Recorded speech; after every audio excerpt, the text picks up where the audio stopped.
Sebetulnya dalam banyak hal-hal yang keseharian itu lebih prinsip ketimbang ide kita tentang hal-hal besar. Saya beri contoh, Allah itu Tuhan yang maha kuasa, yang menguasai alam raya ini. Kadang-kadang menjelaskan dirinya itu hanya alladzi at'amahum min ju'. Saya ini Tuhan yang memberi makan kamu saat Anda lapar, saat kalian lapar. Jadi untuk beriman kepada Tuhan yang Maha Esa, kepada Allah, kamu yakin yang memberi makan kamu itu Tuhan. Apapun kecewanya Anda terhadap tetangga, terhadap negara, terhadap mertua, terhadap istri, itu kecewa Anda tidak akan mati. Tapi kalau tidak makan itu mati. Sehingga Allah mensifati dirinya kadang pakai keseharian. Alladzi at'amahum min ju'. Tuhan itu siapa? Yang memberi makan kamu ketika lapar. Tapi kamu untuk syukur itu nunggu punya istri cantik, neriman, gampang diatur, membolehkan poligami. Terus 4 istri itu neriman semua, loyal semua. Itu sombong betul. Mau syukur saja kok repotnya seperti itu. Jadi mau syukur ya ada makanan dimakan. Itu. Kalau ngantuk ya tidur. Ayatnya wa min ayatihi manamukum billaili wan nahar. Maksud ayat Allah itu tidur. Nah keangkuhan-keangkuhan ini yang menjadikan kita itu jadi repot hidup. Wong untuk syukur kok nunggu tadi. Mertua baik, tetangga baik, istri baik. Apa saja di sekelilingnya harus baik.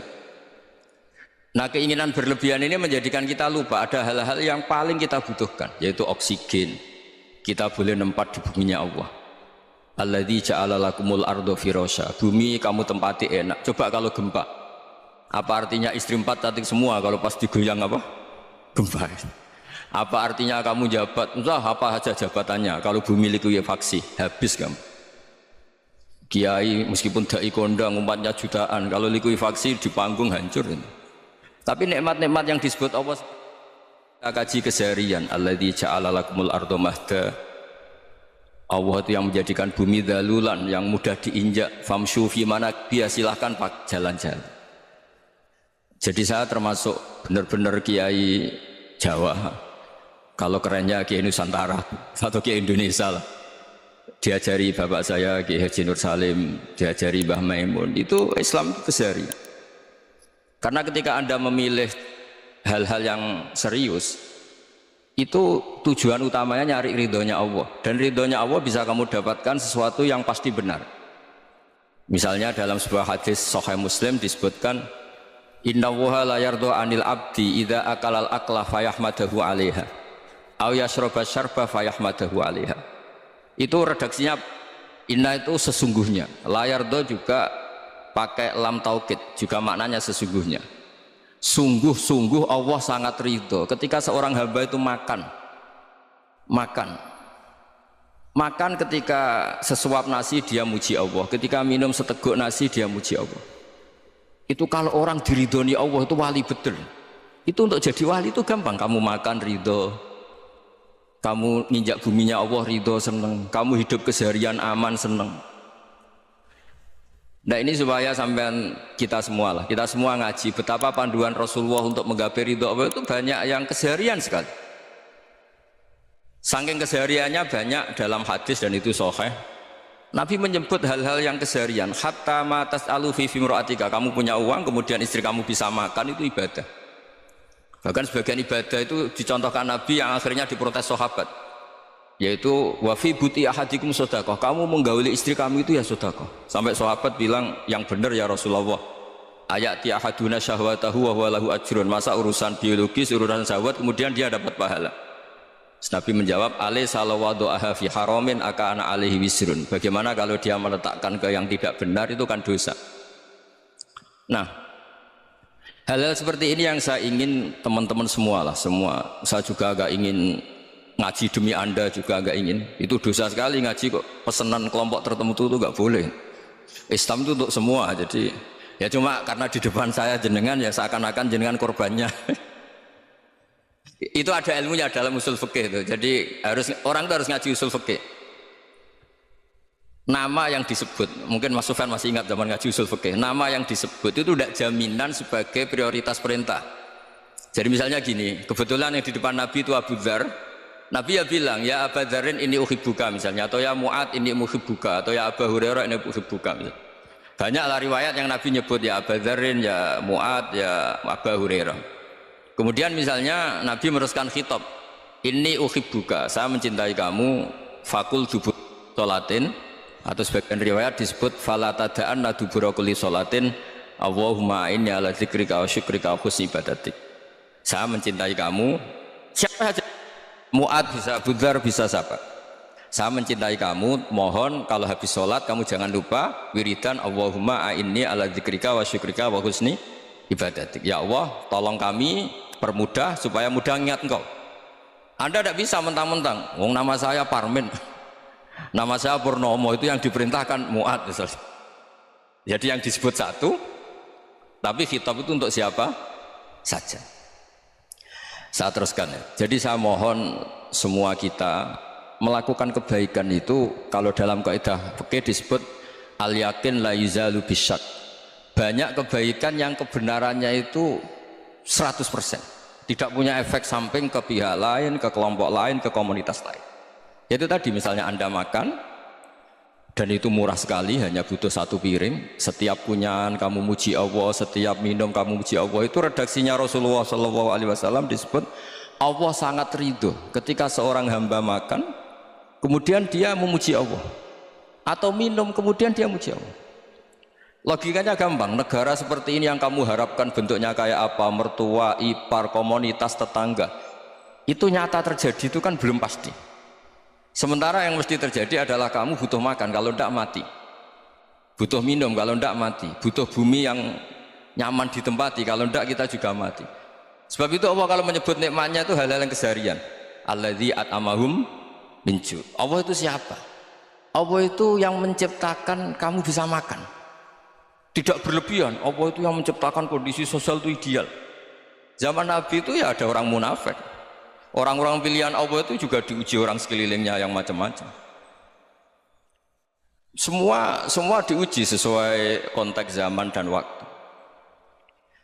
Nah, tapi ada ibadah-ibadah yang selalu disarankan Nabi. Sampai Nabi itu pernah ditanya, ayul islami khairun ya Rasulullah, Islam terbaik itu gimana? Jawaban Nabi itu unik, it'amut to'am. Islam terbaik itu ya makan-makan, santai-santai. Ketika Allah menyebut beberapa kebaikan, falak tahamal aqobah, wa ma adrokan apa? Mal aqobah. Terusannya apa? Fakku rokobah. Terusannya apa? Au it'amun fiyaumin di masubah. Ya, itu acara makan-makan itu juga Islam. Kenapa? Ya bayangkan kalau tidak ada makanan, kita mati kan? Kondisi sosial tidak ideal tuh Anda masih gak apa-apa. Tapi kalau Anda tidak makan, Anda tidak minum, kamu punya istri cerewet masih bisa hidup, punya mertua cerewet masih bisa hidup. Tapi kalau tidak makan bisa mati. Berarti penting mana istri sama makan? Penting mana? Makan. Semoga istri Anda dengar, nanti kamu disuruh makan tapi pulang deh. Itu kalau dibahasakan makan masih memahami. Penting mana nasi satu piring dengan istri. Nggak ada nasi mati, nggak ada istri belum mati. Penting mana? Ya nggak berani jawab kan?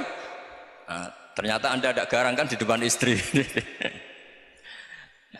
Jadi saya mohonlah, mungkin Mas Sufyan Sauri tadi yang bisa bantulah. Teman-teman tuh ngaji yang keseharian saja. Karena kita nyari ridho Allah itu berdasar firman Allah, dan firman Allah itu menyebut keseharian itu riang gampang. Yaitu tadi misalnya wa min ayatihi manamukum billaili wan nahar. Termasuk ayat-ayat Allah itu kamu tidur. Maka dulu itu ada guyonan, ada tokoh Mu'tazilah, kelompok dalam Islam yang berpikir manusia itu bisa menentukan ikhtiarnya sendiri. Karena saya bisa duduk, ingin berdiri, berdiri. Karena kelompok ini nggak terima kalau semua kehendak Allah, nanti bagaimana kalau semua kehendak Allah kok ada hisab ya, ada sanksi. Lucunya itu dia akhirnya ini cerita ya, mencintai seorang perempuan cantik sekali. Dan itu dia menjadi ahli sunnah itu oleh hal-hal yang sepele. Karena istrinya cantik, ya namanya suami istri itu hubungan intim. Terus ditanya, Mas masih ingin lagi? Masih. Silahkan diulang lagi. Wah ya tidak bisa. Katanya manusia bisa menentukan yang diinginkan. Itu tobat itu. Itu nggak bisa ditobatkan Mas Sufyan Ats-Tsauri. Orang cantik yang mudah nobatkan orang itu orang cantik. Segampang itu. Akhirnya kita tahu, makanya kalau dalam kitab Hikam itu disebut Al-akil mayakul madza yaf'alu wa hubi wal ghafil mayakul madza af'al. Orang yang punya akal karena sadar ini wilayah Allah, semua milik Tuhan, itu dia tiap hari berpikir besok Allah akan melakukan apa terhadap dunia ini.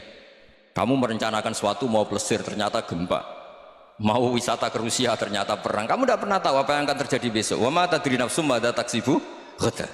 Tapi anda semua kita ini sering punya jadwal permanen. Makanya saya kalau diundang siapa saja sana takdir yang jelas Gus ini acara penting. Ya masih acara penting nak pangeran ngersakno apa piye kok ape dadi pangeran kamu kok mau jadi Tuhan. Itu kadang ya kiai penting Gus acara ini jenengan harus memastikan bisa. Loh kamu itu yang ngajarin tauhid sesuatu itu biadillah kok bilang-bilang apa pasti. Kalau maksa terus tak tobatkan loh kamu kata saya. Ya kalau gitu Gus bilang insya Allah. Wah itu hati saya, fisik saya, roh saya sudah bilang insya Allah. Tidak usah kamu latih kata saya. Nah hal-hal tauhid keseharian itu gampang sebetulnya. Wal ghafil yaqulu madza af'al. Tapi orang yang lupa Allah dia setiap hari bilang besok apa? Kita bisa melakukan apa? Seakan-akan dia itu aktor, dia penting, dia subjek permanen, dia. Padahal kita ini hanya objek kehendak Allah Subhanahu wa taala. Karena kita yakin sesuatu yang terjadi di alam raya ini kita tidak bisa apa-apa. Makanya saya sering ngaji, sering bilang saya, ketika anda mensifati Allah, dia yang menghidupkan, sudah itu tanamkan sehingga ketika kita mati santai saja. Kenapa santai? Allah punya cara menghidupkan kita. Zaman kita hidup juga gak tahu caranya ngelola jantung, ngelola paru-paru. Kamu juga gak tahu ngelola oksigen yang tidak beracun, tidak ngandung polusi. Tahu-tahu hidup. Gak ingin tua ya tahu-tahu tua, gak ingin mati tahu-tahu mati. Selama ini kita hidup juga gak tahu apa sebetulnya. Hanya gaya tok, punya jadwal, punya planning. Kalau kamu bisa menentukan pilihan anda, pasti anda istrinya cantik, 4 neriman semua, kona'ah semua. Nyatanya enggak kan? Sudah 1 jelek, cerewet. Wah itu kan, nyatanya enggak bisa apa-apa anda kan? Dan kamu bawa mati lagi. Itu kan, istri anda juga gitu, punya keinginan, punya suami yang ganteng, yang jabat, yang neriman, yang enggak poligami. Ya enggak kesampaian juga. Kalau kita ngitung tingkat kegagalan kita itu gagal terus. Ya kan? Nah, terus ingat Allah, madza yaf'alu wa hubi. Orang yang punya akal selalu berpikir Allah itu menghendaki apa terhadap saya. Lalu sama-sama orang gitu.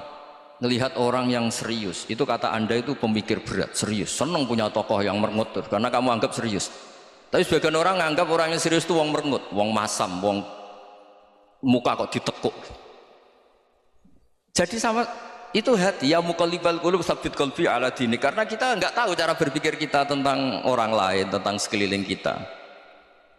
Misalnya kita orang baik yang jenis ngurmat fakir miskin, ada orang bangun masjid mewah itu janggal. Apa artinya masjid mewah kalau banyak orang kelaparan? Tapi kalau yang jenis pendidikan, apa artinya masjid mewah kalau tidak bisa ngaji?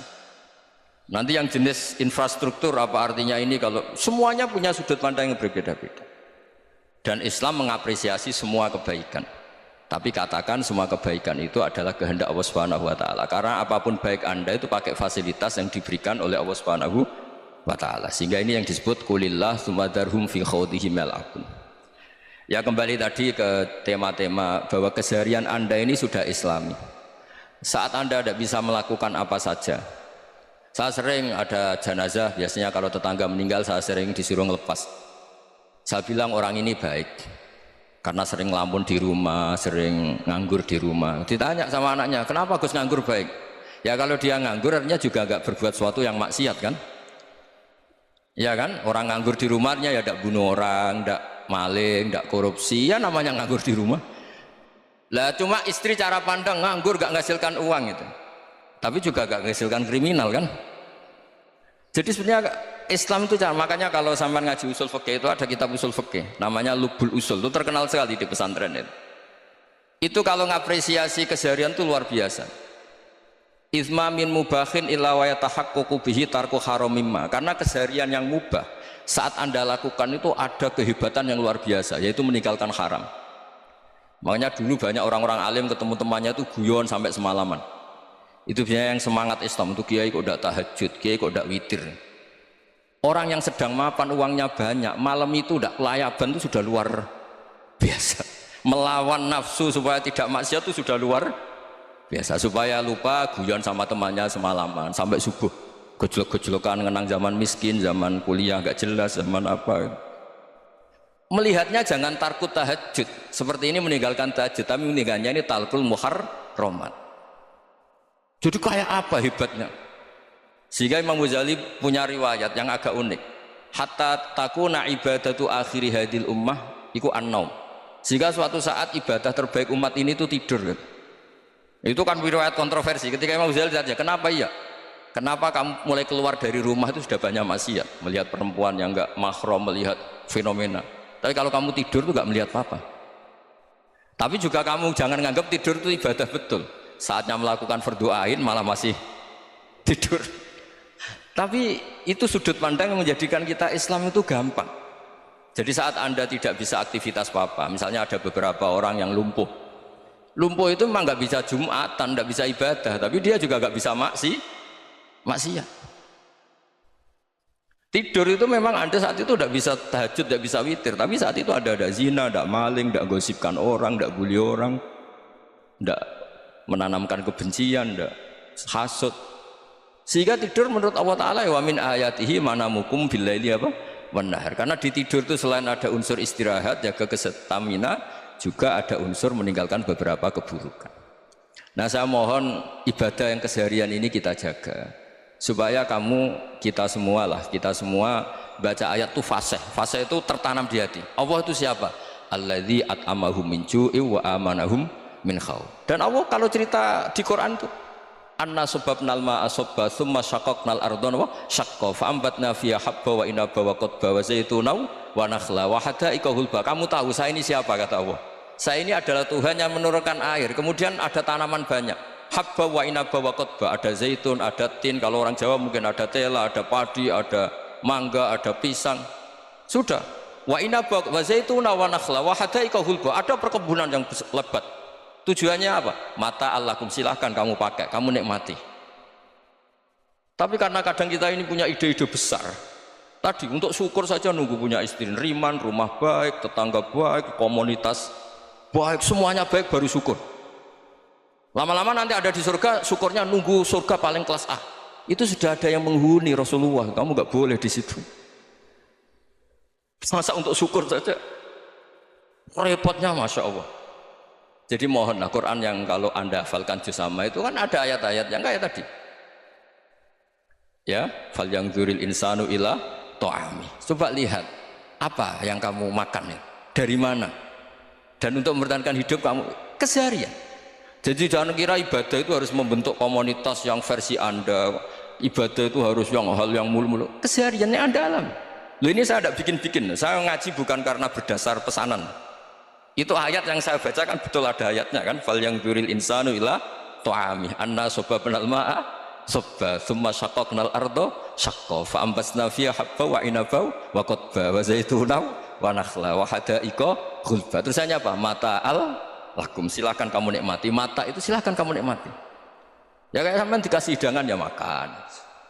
Ya sudah makan, habis makan ya minum, habis itu ngantuk ya tidur. Ya sudah normal-normal saja. Kayak apa indahnya Islam. Tapi Anda mencari Islam yang gimana lagi? Nah, itu yang diajarkan guru-guru kita, diajarkan sanad kita sampai Wali Songo, sampai Rasulullah SAW. Bahwa pada akhirnya ada jihad, ada perang. Itu dulu memang perang, bukan membunuh, beda. Dulu kita dijajah Belanda ya perang, dan itu normal karena kita dijajah.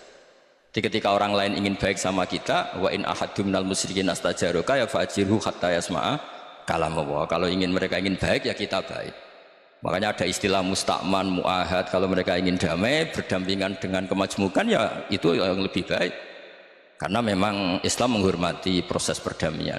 Wa in janahu nawa lissalmi ya fajnah lah. Kalau ingin damai ya kita harus damai. Jadi andai kan dulu Belanda datang ke Indonesia kok minta besanan gitu.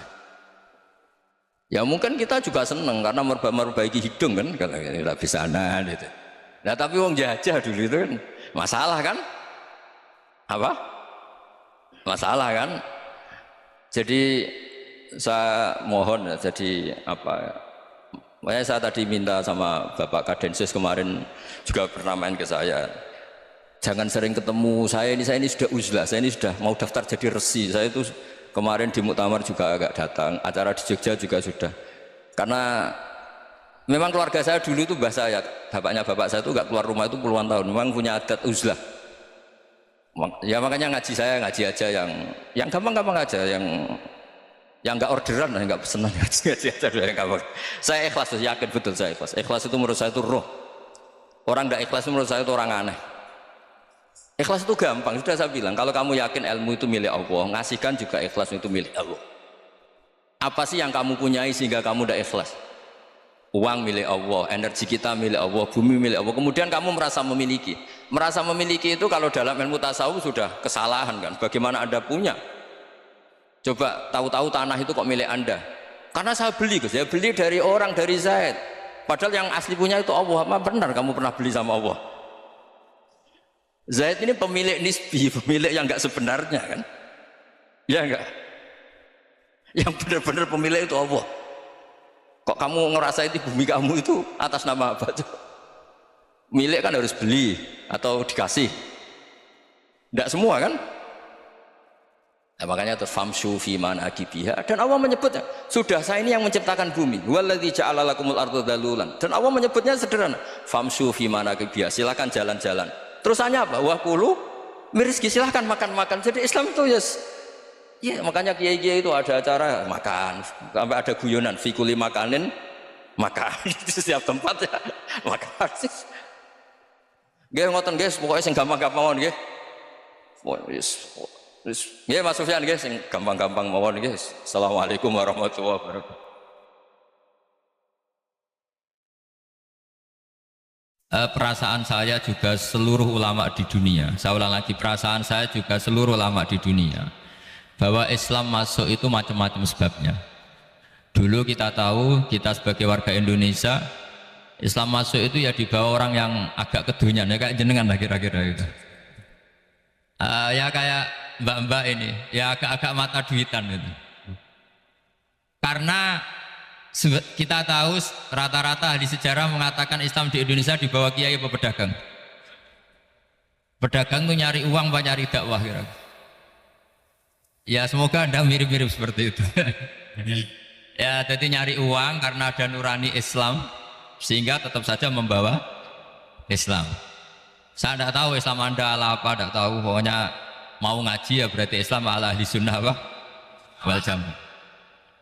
Jadi ini penting saya utarakan bahwa Islam itu agama yang mudah difahami, sehingga dibawa pedagang saja ya kasil gitu. Dibawa orang yang kedonyan kayak jenengan juga kasil gitu. Dibawa orang baik ya kasil, dibawa orang broken juga kasil. Ini penting saya utarakan karena saya ngaji di mana-mana bilang ciri utama kebenaran absolut adalah kebenaran yang bahkan orang nggak benar saja bisa bawa. Tapi bukan berarti saya dukung Anda tidak benar, kan sudah tidak benar dulu sebelum kenal saya. Tapi nggak apa-apa, nggak benarnya umat Islam insya Allah dimaafkan sama Allah Subhanahu wa Ta'ala. Ya asal tobat maksudnya.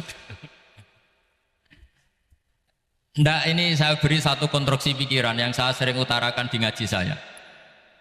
Sampai sekarang saya coba saat tes ini kan di kampus ya, di apa bacanya ini Kim University yang global leader apa in the world ini. Ini keren lah, jadi acara ilmiah kita ditakdir di gedung apa? Kampus, gedung universitas di begini. Kalau 1 ditambah 1 2 itu namanya hakikat. Ciri utama hakikat adalah siapapun akan menerima. Saya sekarang tanya sama Anda, kira-kira 1 tambah 1 2 itu musuh Anda pun mengatakan 2 apa tidak? Ya. Pekerja Korea ya bilang 2, rektor Al-Azhar juga bilang 2. Kamu yang sekarang sedang mungkin sebagian broken sama istri juga bilang 2. Istri kamu yang mangkal sama kamu juga bilang 2. Yang cemburu ya bilang 2, yang dicemburuin juga bilang 2. Karena begitu mudah kebenaran absolut diterima oleh siapa saja. Begitu juga eksistensi Allah sebagai Tuhan. Itu mudah diterima oleh siapa saja, sehingga pembawanya tidak perlu seorang kiai atau gus atau mubalek atau ketua muin, cukup karyawan pekerja Korea. Karena kebenaran absolut itu kebenaran yang mutlak. Siapa saja yang waras pasti ngakui. Kira-kira orang yang berpikir sehat pasti berpikir begini, ini yang diajarkan Quran. Bumi ini kadung wujud, sudah wujud kadung wujud, punya eksistensi. Mungkin nggak sesuatu yang wujud kemudian disebabkan oleh sesuatu yang nihilisme, yang tidak ada. Mungkin enggak? Enggak mungkin. Yang namanya penyebab itu harus sesuatu yang wujud. Di mana-mana penyebab itu harus punya eksistensi. Karena langit dan bumi ini kadung wujud, pasti penyebabnya adalah wujud. Karena wujud penyebab harus bersifat super. Lah bersifat super ini oleh ulama dikatakan wajibil wujud. Itu akal siapa saja akan terima. Cuma kemudian setelah nerima itu orang macam-macam cara berpikir. Mungkin orang Jawa dulu bilang itu Sahyang Widi. Kalau orang sini mungkin bilang apa itu?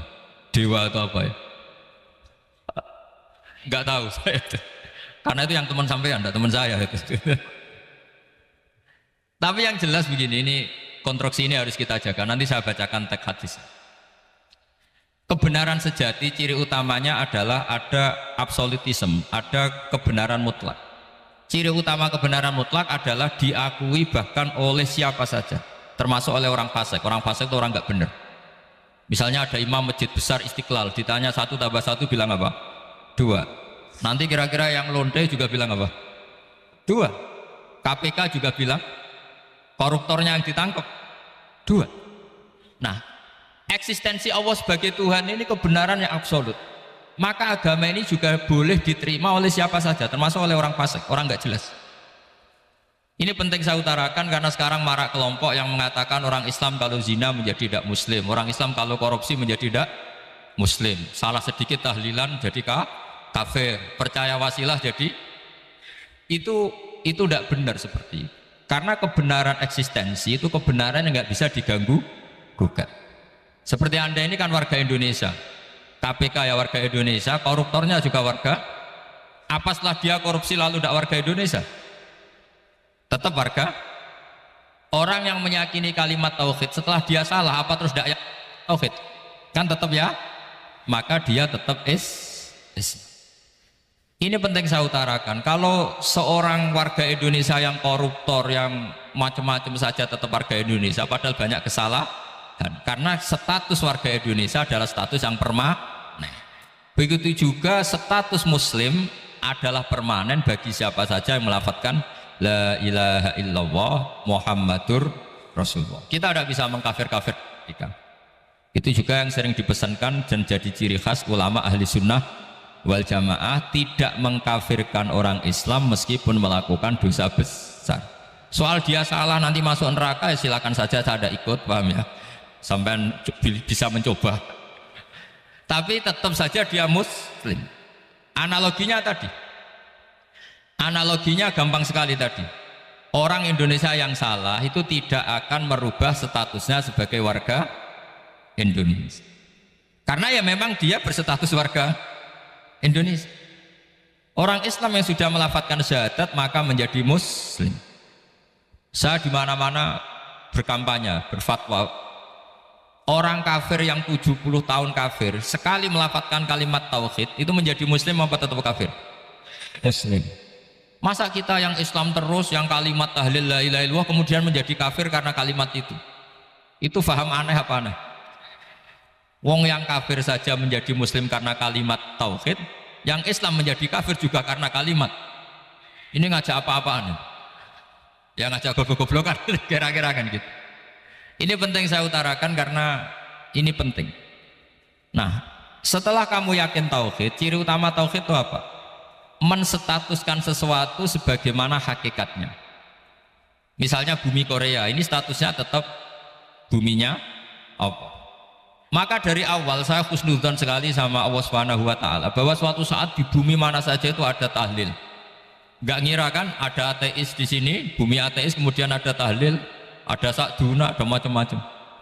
Karena kita ketika sholat, makanya saya tadi janji akan memaknai kalimat-kalimat yang sering Anda baca ketika sholat. Di sholat saat ada itidal ngendikan apa? Rabbana lakal hamdu, ayo dibaca, mil'us samawati wa mil'ul ardi wa mil'u ma syi'ta min syai'im ba'du. Sama nani secara tradisi pesantren, Rabbana do pangeran kita, laka iku kaduwe panjenengan alhamdulillah segala puji. Engkau punya segala puji. Mil'us samawati, yang pujian itu memenuhi langit. Tentu langit itu penuh dengan pujian. Semua malaikat bertasbih, bertahmid. Karena malaikat tidak ada yang kerja di pabrik, itu tasbih terus gitu. Nggak ada yang nyari uang, gitu. Nggak ada yang cari won ya. Apa won ya kalau bahasa? Kalau di sini nggak, kiainya aja nyari uang. Terusannya apa? Wamilul ardi, dan pujian itu memenuhi bumi. Korea termasuk bumi Allah apa enggak? Jadi saya sudah menduga suatu saat Korea itu ya penuh dengan pujian. Dan ini betul. Siapa yang ngira kalau di bumi Korea ada yang ngapal lagu Sakduna? Itu lagu kesayangan guru kita semua, Kiai Haji Maimun Zubair. Gak ada yang ngira. Siapa yang ngira kalau di sini ada ngaji seperti ini? Di Rusia juga sama. Uni Soviet itu negara ateis. Tapi lama-lama pecah karena glasnost itu dan perestroika itu. Kemudian menjadi pecahan-pecahan negara muslim. Ada Uzbekistan, Tajikistan, Ceknya, semuanya menjadi negara apa?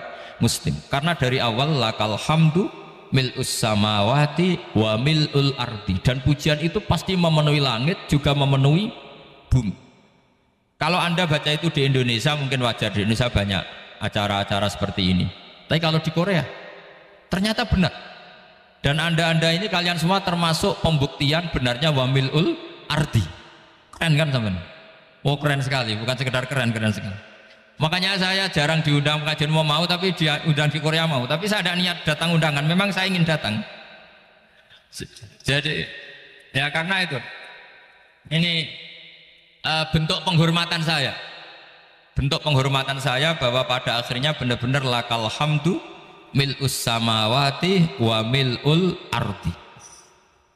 Jadi Anda tidak perlu pesimis, dulu Indonesia juga seperti itu. Banyak Buddha, Hindu, semacam ateisme. Kemudian berkatnya para ulama sekarang jadi negara yang mayoritas muslim. Korea, barokahnya orang-orang kedonyan seperti ini banyak Islam itu. Gak apa-apa. Karena sebagian agama Islam, sebagian sejarah ditulis di bawah pedagang-pedagang Gujarat. Kira-kira orang Gujarat ke Indonesia dulu yang namanya pedagang cari apa? Uang.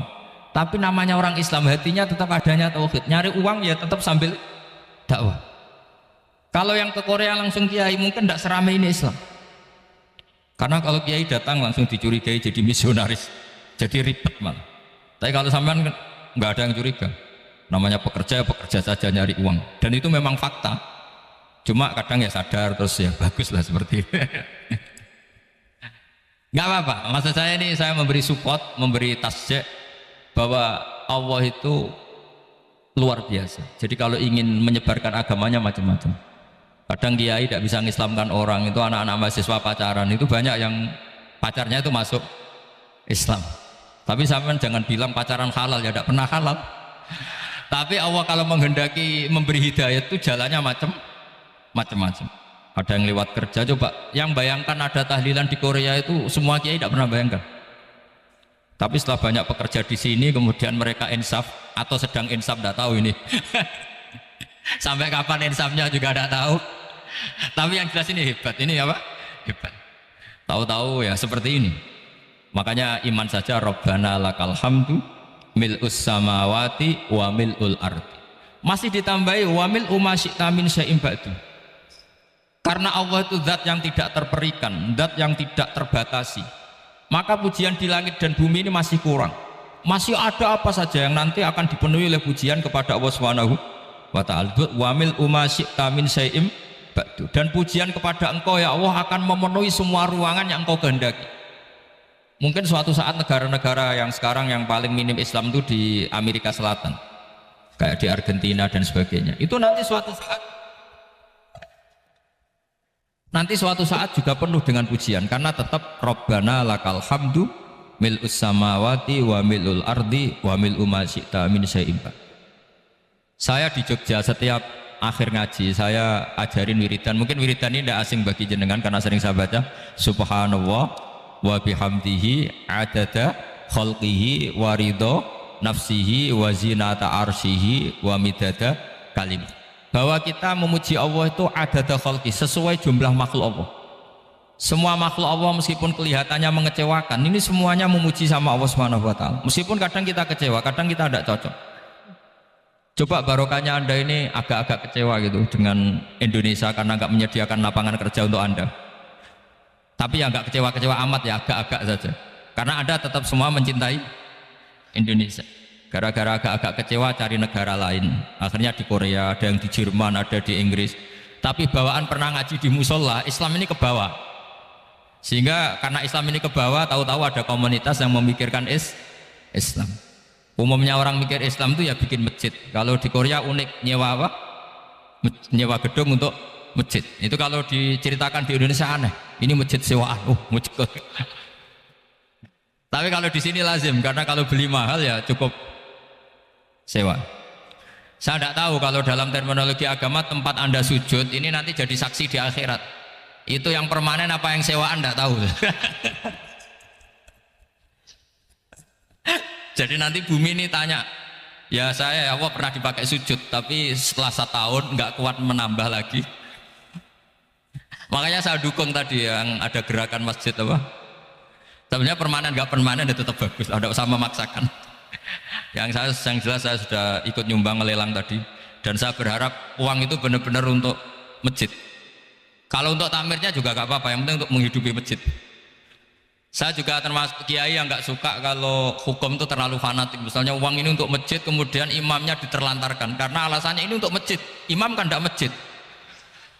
Nah ini kalau imamnya nggak diservis kemudian mutung terus pulang ke Indonesia, ini jadi masalah. Tapi saya juga agak suka kalau ada negara gitu. Betul-betul saya tidak suka. Yang imamnya itu terlalu diservis. Ini buruk sekali kan. Pernah ada anekdot, ini anekdot tapi nyata. Ada negara yang sangat sehat, Islamnya sangat sehat. Itu imamnya 1 bulan itu digaji 70 juta. Kira-kira 70 juta dibagi 1 hari berapa? 5 sholat ya? 5 kali 30 berapa? Kira-kira saja 150. Berarti per sholat dapat berapa ya? Kira-kira, kan biasa potong gaji kalau berapa kira-kira?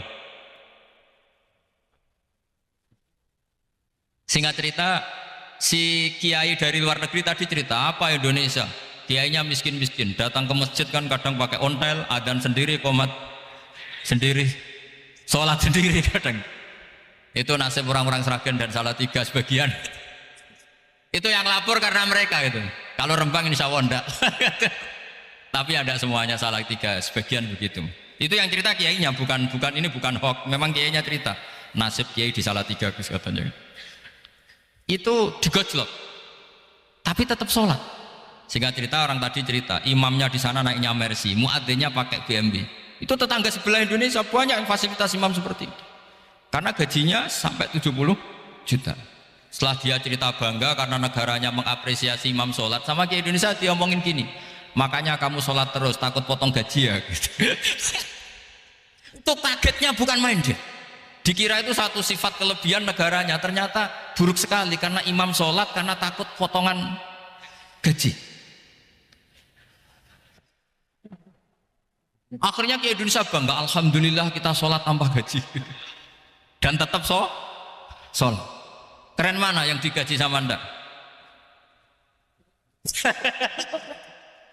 Ini yang di atas ini banyak calon imam. Tidak keren mana imam yang digaji sama Anda? Keren yang enggak. Tapi kalau pertanyaannya dibalik, keren mana jamaah yang peduli imamnya sama yang enggak peduli? Jadi jawabannya harus tetap seperti itu. Imamnya keren yang ikhlas, tapi jamaahnya keren yang peduli imamnya. Jelas ini ya fatwa saya ya. Gimana? Imamnya baik yang ikhlas, tapi jamaahnya baik yang peduli nasibnya. Tapi sekali imam dari awal gak ikhlas itu harus di PHK. Itu bahaya bagi agama kalau awalnya sudah ada ikhlas. Karena nanti setelah habis subuh terus dihitung, wong setahu saya sholat terus kok kenapa gajinya tinggal segini? Ya, setahu saya sholat terus kok gajinya tinggal segini. Terus nanti takmirnya bilang, kemarin duhur Pak Yai tidak ngimamin, kemarin asar tidak ngimamin. Terus dihitung, bisa enggak agama akan berjalan seperti itu? Enggak. Ya makanya pertanyaannya tadi, suka atau punya imam ikhlas? Suka, tapi imamnya juga suka kalau jamaahnya peduli. Ini penting, jadi saya mensupport Anda, mensupport kalian semua bahwa agama ini akan diurus oleh Allah Subhanahu wa taala. Makanya Sayyidina Umar radhiyallahu anhu kalau disuruh mikir agama itu tidak mau. Tidak mau betul. Ketika Umar jadi khalifah itu puncak keemasan masa Islam. Semuanya stabil, semuanya hebat. Sampai Irak, Iran zaman itu Persia masih, semuanya Mesir, itu semuanya ikut Islam. Ketika Islam pada puncaknya, yang dikhawatirkan oleh masyarakat adalah begini, lalu setelah Umar itu bagaimana? Islam setelah dipimpin orang yang tangguh, yang kuat, yang waroi, yang zuhud, lalu setelah Umar itu gimana? Tapi Umar disuruh mikir gak mau. Sampai setiap Abdullah bin Umar jalan-jalan di kampung-kampung tuh abahnya dianggap pecundang.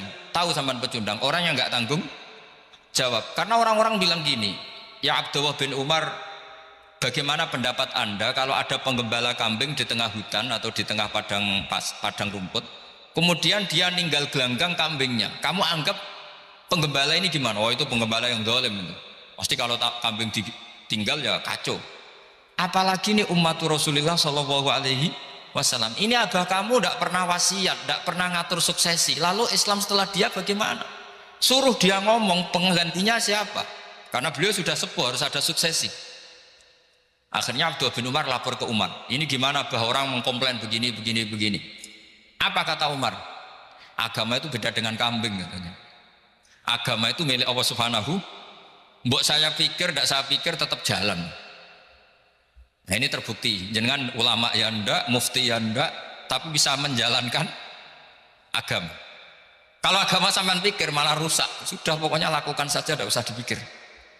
Akhirnya betul, karena agama ini milik Allah. Soal kita serius memikirkannya itu karena khidmah, karena kita ingin berbakti pada agama. Tapi Anda tidak boleh berpikir kalau agama ini butuh pemikiran Anda. Beda loh ya.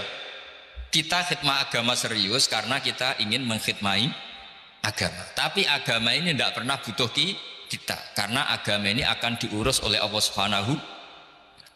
Coba pas sampean kecil, orang jilbaban di Indonesia itu banyak apa banyak sekarang? Banyak sekarang. Kiainya mutu orang dulu apa mutu orang sekarang? Tapi perkembangan Islam itu ramai sekarang apa ramai dulu? Ramai sekarang. Islam menyebar di seluruh dunia itu zaman Wali Songo, zaman sampean keren mana? Keren sekarang. Kualitas solehnya sampean sama Wali Songo? Islam. Ini betul. Karena agama ini diurus oleh Allah Subhanahu wa taala. Maka kata Sayyidina Umar, agama ini innallaha ta'ala yahfadzu dinah.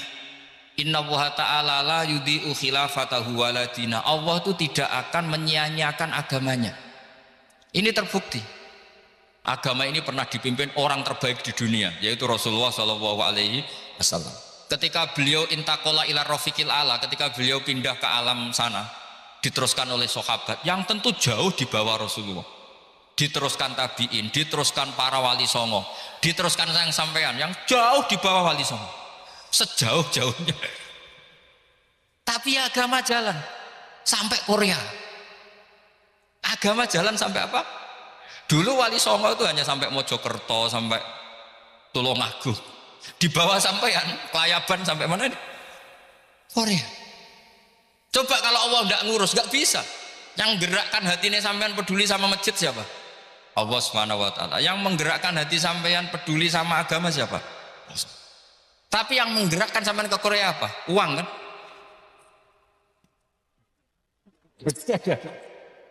Enggak, enggak apa-apa, jujur saja, jujur ya, ada.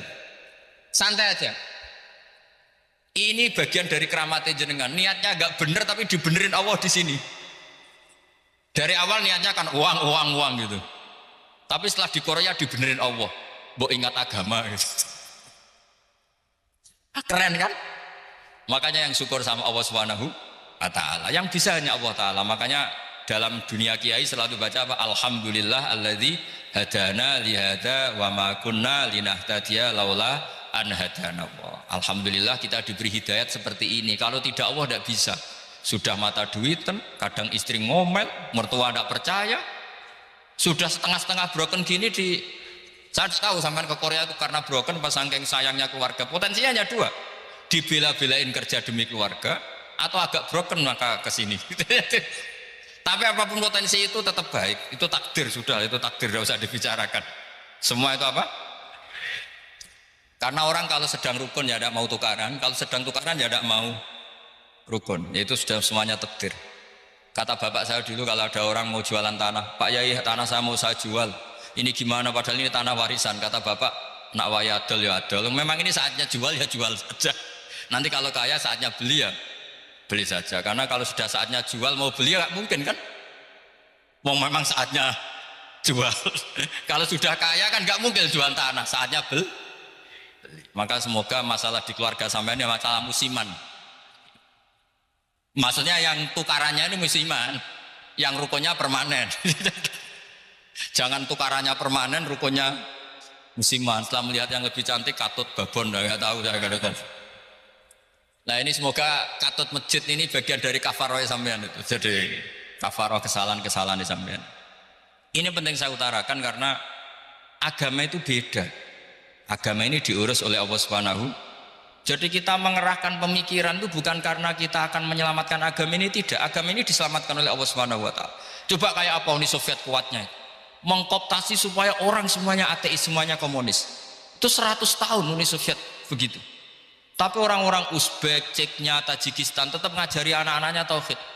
Itu ada yang cerita itu sampai mengajarkan tauhid itu di bawah tanah, di basement. Tapi Allah menghendaki Rusia itu Uni Soviet jatuh. Ketika jatuh, negara-negara ini langsung menjadi negara Islam, yaitu Uzbek, Tajikistan, Ceknya.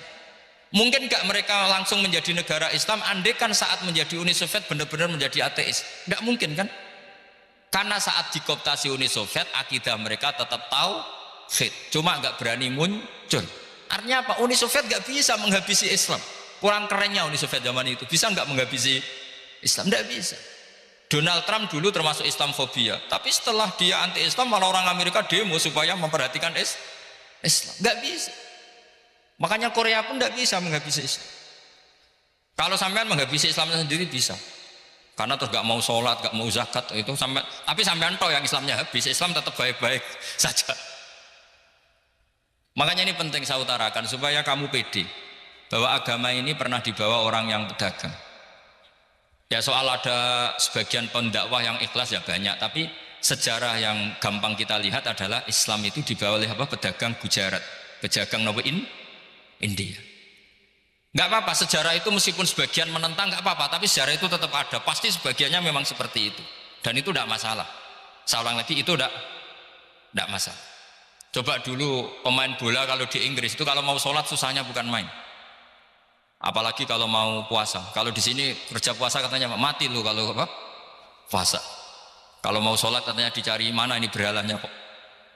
Kata orang-orang ateis kan gitu, dicarikan patungnya, kali ini sholat kok nggak ada patungnya, ini gimana ini. Ya ngalamin gitu. Tapi Allah Maha Kuasa. Banyak investor mana itu Dubai atau Qatar yang tertarik investasi di dunia bola. Kayak Sulaiman Al-Fahim makanya beli Manchester City. Itu sekarang pelatihnya negara orang sholat gak berani, bahkan di tengah stadion dibangunkan masjid. Kalau sampai daftar jadi muadzin bisa. Apa nyanyi Sakduna di sana juga bisa. Dulu Aljazair bencinya bukan main. Apa Perancis sama orang Islam itu bencinya bukan main. Barokahnya Zidane pemain bola dan juara dunia, terus Zidane turunan Aljazair. Akhirnya orang Perancis itu mencintai Islam, itu barokahnya sepak bola. Allah punya sekian cara untuk mengenalkan Islam. Di Perancis dikenalkan lewat pemain sepak bola. Nah di Korea ini yang agak unik, dikenalkan lewat pecinta WoW. Saya jamin ini tidak apa-apa, sudah tidak apa-apa, sudah aman. Jamin aman. Pokoknya alhamdulillahilladzi hadana lihada wa ma kunna linahtadiya laula an hadana. Karena agama ini dibawa oleh Allah Subhanahu wa taala, yang menjaga juga Allah Subhanahu wa taala. Sama tidak usah khawatir.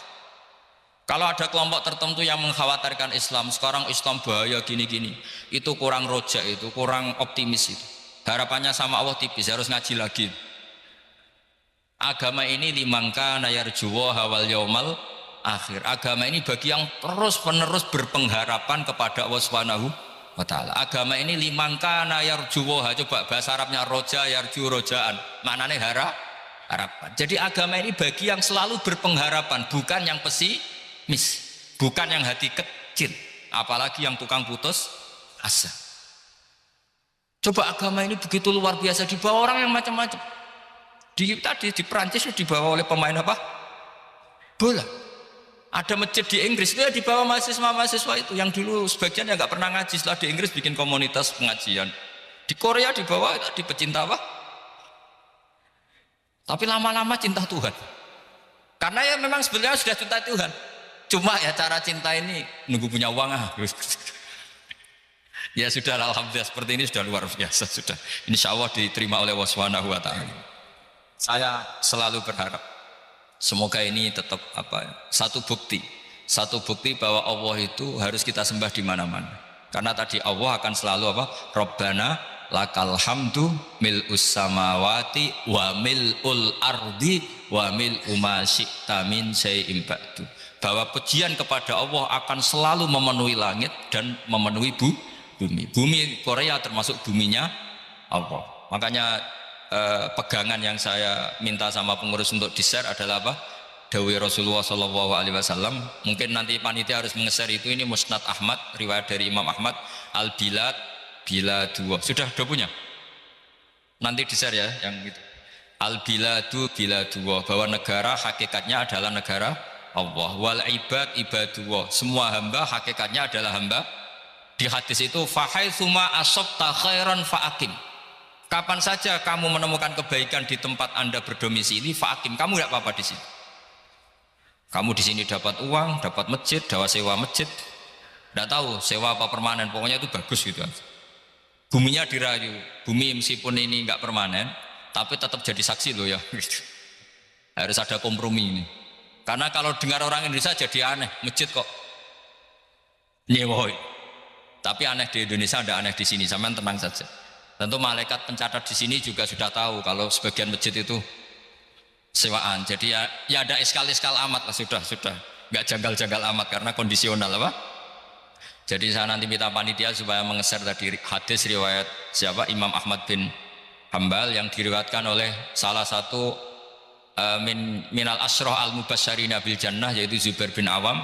Nabi ngendikan al biladu biladullah, negara mana saja adalah negara Allah. Wal ibad ibadullah, semua hamba adalah hambanya Allah. Fahaitsuma asabta khairan, di mana saja kamu mendapatkan kebaikan, fa'akim, kamu tidak apa-apa berdomisili di situ.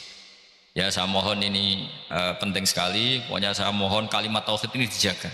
Karena kalimat tauhid ini kata semua ulama kasyajaratin thayyibatin asluha tsabitu wa far'uha fis sama. Dan kalimat tauhid ini pasti tu'ti ukulaha kullahinin bi'idzni rabbiha. Kalimat tauhid yang dibawa umat Islam seluruh dunia, meskipun dia orang fasik, orang nggak benar, tetap tu'ti ukulaha kullahinin bi'idzni rabbiha. Kalimat ini akan membawa berkah bagi orang yang dihinggapi atau didomisili ini umat Islam. Coba sebagian nanti orang Korea menjadi muslim itu karena di sini ada komunitas pekerja muslim, kemudian menyisakan atharul Islam, jejak-jejak Islam. Enggak apa-apa, pasti kalimat ini tu'ti ukulaha kullahinim bi'izni rabbiha. Jadi kalimat tauhid adalah kalimat yang kata Allah tu'ti ukulaha kullahinim bi'izni rabbiha. Anda tidak usah khawatir bahwa apa yang Anda lakukan apapun kecilnya akan ditulis oleh Allah Subhanahu wa ta'ala. Kata Allah wa naktubu ma qaddamu wa atharahum. Gimana di surat Yasin itu? Inna nahnu nuhyil mauta wa naktubu ma qaddamu wa atharahum. Saya bisa menghidupkan orang mati dan semua amal kalian saya tulis, kata Allah. Wa atharahum, dan jejak-jejak yang pernah kalian lakukan juga ditulis.